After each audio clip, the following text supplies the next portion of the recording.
Lawyer మోసం చేసి క్లయింట్ని మరి ఆ కేసుని పక్క పట్టాలు ఎక్కిస్తుంటే ఈ యొక్క క్లయింటు నోరు మూసుకోవాల్సిందేనా? ఏమో, ఇది నా తరం కాదు. నేను 30 సంవత్సరాలుగా జర్నలిజంలో పనిచేస్తూ వైజాగ్లో నిల్చున్నాను. మరి నాకు జరిగిన అన్యాయం ఎవరితో చెప్పుకోవాలో తెలియక నేను, ఎందుకంటే ఎవరిని అడిగినా సరే ఒక్కొక్కరు ఒక రకంగా చెప్తూ ఉంటారు. న్యాయ వ్యవస్థ అంతా డబ్బు పని అది ఇది అని రకరకాలు చెప్తారు. కానీ నేను ఒకటి నమ్ముతున్నాను పూర్తిగా, న్యాయ వ్యవస్థ ఇంకా బ్రతికే ఉంది, సరైన న్యాయవాదులు నిలిచే ఉన్నారు.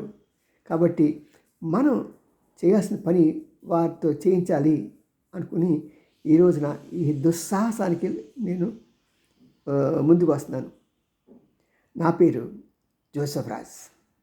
నేను హిందూ కన్వర్ట్ని. మా మిస్సెస్ తను కూడా నాతో పాటు కన్వర్ట్ అయిన ఆమె పేరు షారోన్. మరి మాకు వచ్చే జీతం అలా అలా సరిపోతుంది. పిల్లలు 2 ఉన్నారు మాకు, వాళ్ళ చదువులకే సరిపోతుంది. కాబట్టి నిల్వ అనేది మాకేం ఉండదు.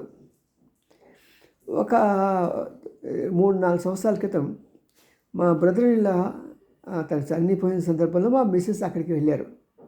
వెళ్ళినప్పుడు మీ తమ్ముడికి నేను చాలా సహాయం చేశాను ఈ యొక్క సమస్యలో అని యలమంచి శ్రీధర్ అనేవాడు మా మిస్సెస్ దగ్గర చెప్పారు. ఆహా అని థ్యాంక్స్ అని చెప్పారు. ఆ కర్మకాండ అంతా జరిగిపోయిన తర్వాత ఒక 2 నెలలు అయిన తర్వాత ఇతను ఫోన్ చేశాడు. ఇతను అంటే సాధారణంగా ఇతను చాలా షార్ప్ అన్నమాట. అక్క అక్క అక్క నేనే మీ తమ్ముడు అనుకో, అది అనుకో, ఇది అనుకో అని చెప్పి చాలా ప్లీజింగ్ చేశారన్నమాట.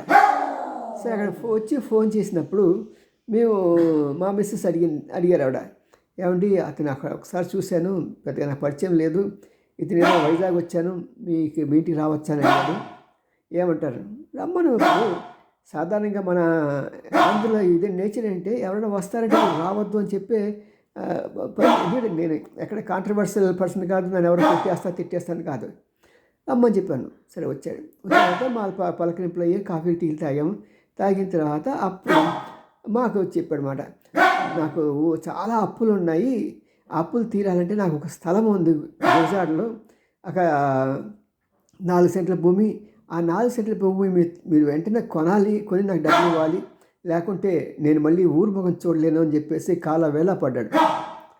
నేను మాకు దగ్గర డబ్బులు ఏమి ఉండవు బాబు, పిల్లలు 2 ఇంజనీరింగ్ చదువుతున్నారు, వాళ్ళకే సరిపోతుంది అని చెప్పి ఎంత బడాయించినా సరే లేదు మీరు ఇవ్వాల్సిందే అని చెప్పి పట్టుబట్టాడు. ఎక్కడి నుంచి ఏం చేయాలంటే అతని ఐడియా ఇచ్చాడు. మీకు ఎంతో కొద్దో గొప్ప బంగారం ఉంటుంది కదండి, బంగారం బ్యాంకులో పెట్టి నాకు దాన్ని ఇవ్వండి, నేను మీకు తక్కువ రేటుకి ఇస్తాను కూడా అన్నాడు. ఇప్పుడు రేట్లు పడిపోయాయి కాబట్టి తక్కువ రేట్లు అమ్ముతున్నాను అన్నాడు. మా తక్కువ ఎక్కువ కాదు, ముందు డబ్బు ఎక్కడి నుంచి వస్తుంటే ప్రతి దానికి మార్గం చూపిస్తూ దానికి కావాల్సిన అమౌంట్ని ఆయన రెడీ చేయించాడు. చేయించిన తర్వాత అతను ఏం చేశారంటే మరి రిజిస్ట్రేషన్ అప్పుడు మా ఇంటికి వచ్చి మమ్మల్ని చక్కగా తీసుకెళ్ళి వెళ్ళేటప్పుడు వైజాగ్ నుంచి విజయవాడ వెళ్ళేటప్పటికి సాయంత్రం 3:30 అయింది.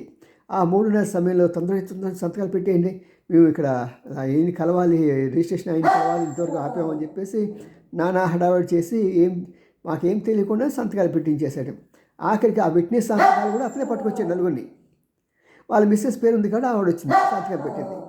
అయిన తర్వాత ఈ రిజిస్ట్రేషన్ అంతా అయిపోయిన తర్వాత మేము అడిగాం, మరి మా సైట్ కూడా మేము చూడలేదు, ఎవరిని అడిగితే సిగ్గు నువ్వు ఒక జర్నలిస్ట్ అయ్యండి సైట్ కూడా చూడవా అని చెప్పి గొడవ పెట్టాడు. పెడితే మరి ఏం చేస్తామంటే కర్మ అది అని చెప్పి దిగిన తర్వాత చూస్తే అతను ఆ ఇంట్లో 3 పక్కల గోడలు ఉన్నాయి కానీ 4వ పక్క గోడలు లేదంట. దాని వెనక తన పిన్ని గారు మేనత్తో ఒక ఆవిడ ఉన్నారు, అది వెనక కొంత స్థలము, ఈ పక్కన ఇంకో స్థలం ఉంది. మరి ఆ స్థలం మీకేం లేదండి, నేను మీ తమ్ముడిని నమ్మి నేను కట్టించేస్తాను గోడ అని చెప్పి చాలా చాలా చక్కగా మాట్లాడారు. చాలా ఎటువంటి వాళ్ళని సరే కన్విన్స్ చేయగల సామర్థ్యం ఉంది. మరి అతను నేను కట్టిస్తానని చెప్పి మేము సుమారు 2 సంవత్సరాల పాటు తిరిగాం కట్టించబోయా అని. అప్పుడు కట్టిస్తాను, ఇప్పుడు డబ్బులు లేవు అంటే మేము అన్నాం, పోన్లేవే ఆ డబ్బులు మేము ఇస్తాము, నువ్వు కట్టు అని కొంత డబ్బులు ఇచ్చాం. ఇచ్చిన తర్వాత అప్పుడు కూడా కట్టించాలి. మరి కట్టించుకోవడం వల్ల ఏమయ్యా మరి ఏంటి మా సంగతి అంటే, లేదండి మీకు మీరు మా అక్క మా సిస్టర్ కదా, నేను మీ వాడిని అంటూ చాలా నీతి కబుర్లు చెప్పాడు. చెప్పి అలాగ డ్రాగన్ చేస్తూ వచ్చింది.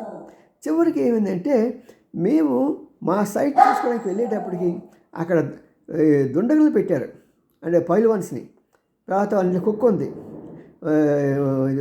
అప్పట్లో వైఎస్ఆర్ పార్టీ ఇది ఒక గూండాన్ని, వాడి పేరు ఏదో యాదవ్ చూస్తుంటే బయటికి మాత్రం రెడ్డి అని చెప్పుకుంటున్నాడు, భయపడాలని. వాడికి ఇదే పని, గాజువాక్లో ఉంటాడు. సరే అని చెప్పి మేము వస్తే మా మీద వాళ్ళు అంటే ఆ సైట్లోకి ప్రవేశించకుండా చేశారు. సో చేసిన తర్వాత మనకి ఏం చేయాలి ఏంటి అని చెప్పేసి అంటే సరే పోలీస్ స్టేషన్లో రిపోర్ట్ చేయండి అన్నారు. మళ్ళీ పోలీస్ స్టేషన్ రిపోర్ట్ ఇంటికి అతనికి మంచి బెనిఫిట్ ఇచ్చి అడిగిద్దాం చేద్దాం అని ఊరుకున్నాం. మరి అలాంటి సమయంలో ఇతను ఏం చేశాడంటే ఈ విషయం మొత్తం తెలుసుకొని కోర్టులో వేసేసాడు. ఇది నాది స్థలం, వీళ్ళు నా మీద దౌర్జన్యం చేస్తున్నారని. ఎంత విచారం అండి. మేము ముసలోళ్ళం, నేను నా భార్య, వాళ్ళేమో మంచి యంగ్స్టర్గా ఉన్నారు. మేము వాళ్ళని ఏం చేయగలం? అడగటం తప్పించి రిక్వెస్ట్ చేసిన తప్పించి అందరూ మేమిద్దరం ఎడ్యుకేటెడ్. మరి ఎడ్యుకేటెడ్ పీపుల్ అలాగా దిగలేం కదా పోరాటానికి, మనుషులు రోజులు తేవడానికి వాటికి. మరి అలాంటి సమయంలో అతను కోర్టులో కేసు వేసాడు. ఏమని? నేను ఆ స్థలాన్ని వాళ్ళకి ప్లెడ్జ్గా పెట్టానే కానీ స్థలం అమ్మలేదు, వాళ్ళు నన్ను మోసం చేస్తున్నారు అని చెప్పేసి మా మీద ఎగనెస్ట్గా పెట్టారు. మేము ఎప్పుడు కూడా కోర్టులు తిరగటం కానీ లేకపోతే ఇంకా ఇలాంటి వీటిని ఎప్పుడు మాకు అలవాటు లేదు. అలాంటి సమయంలో ఏం చేశాడంటే తీసుకెళ్ళి ఉయ్యూరు కోర్టులో వేసేసాడు. వాళ్ళు దబాయిస్తున్నారు అది ఇది అని. ఇంత దీంట్లో కూడా సరే ఇప్పుడు ఏం చేయాలి మేము అని అంటే, మీరు ఒక లాయర్ ఎంగేజ్ చేసుకోండి. మాది యాక్చువల్గా విజయవాడ నేటివ్ ప్లేసే, కానీ 30 సంవత్సరాలు అయింది వదిలేసి. నాకు గ్రాడ్యుయేషన్ అయిపోయింది 1 or 2 years నేను ఢిల్లీ వెళ్ళిపోయాను. అక్కడ పీటీఐ అని చెప్పి ప్రెస్ ట్రస్ట్ ఆఫ్ ఇండియాలో నేను జాయిన్ అయ్యాను. ఆ తర్వాత కొంతకాలం పనిచేసిన తర్వాత నేను ఆంధ్రాకి తిరిగి వచ్చాను. దాంట్లో వైజాగ్లో ఉన్నాను. మాకేంటంటే నేను ఒక్కనే 3 డిస్ట్రిక్ట్స్ కావడం మూలంగా ఇది నాకు లీవ్ దొరికేది కాదు. సరే అలాంటి సమయంలో సరే అని చెప్పి ఇతను ఏం చేస్తాడు ఏమో తెలియదు అని చెప్పి ఎవరున్నారు ఎవరో ఒక అతను విష్ణు గారి పేరు చెప్పాడు. సరే విష్ణు గారి పేరు చెప్పి దగ్గరికి వెళ్ళాం. ఇక్కడి నుంచి ఒక ఎగ్జైటింగ్ మీకు పరిణామాలు మీకు తెలియజేస్తాను. అది వచ్చే దీంట్లో వచ్చే వీడియోలో నేను చెప్తాను. మరి ఇలా చెప్పచ్చా చెప్పకూడదా అనేది కూడా నేనే వాకప్ చేస్తాను. దీంట్లో న్యాయకోవితులు ఎవరైనా ఉంటే ప్లీజ్ నాకు సలహా ఇవ్వండి. ఎందుకంటే ఇక్కడ మమ్మల్ని ఇతను శ్రీ అనే అతను ఎంత మోసం చేశాడో అదేవిధంగా లాయర్ కూడా అంతే మోసం చేశాడు. మరి ఆ విషయం చెప్పచ్చా చెప్పకూడదా నాకు తెలియదు. మా జర్నలిస్టులు ఎవరు అడిగినా సరే అది ఎవరు క్లారిటీ ఇవ్వట్లేదు. కనీసం దీంట్లో న్యాయకోతులు ఎవరైనా ఉంటే వాళ్ళు నాకు ఇస్తే ఆ సెకండ్ పార్ట్ చాలా ఎగ్జైటింగ్గా ఉంటుంది. మరి అది ఏంటానికి చెప్పుకోవడానికి కూడా ఉంది. దీనివల్ల లీగల్ కాంప్లికేషన్స్ ఏమైనా వస్తాయేమో చూడాలి. See you, bye.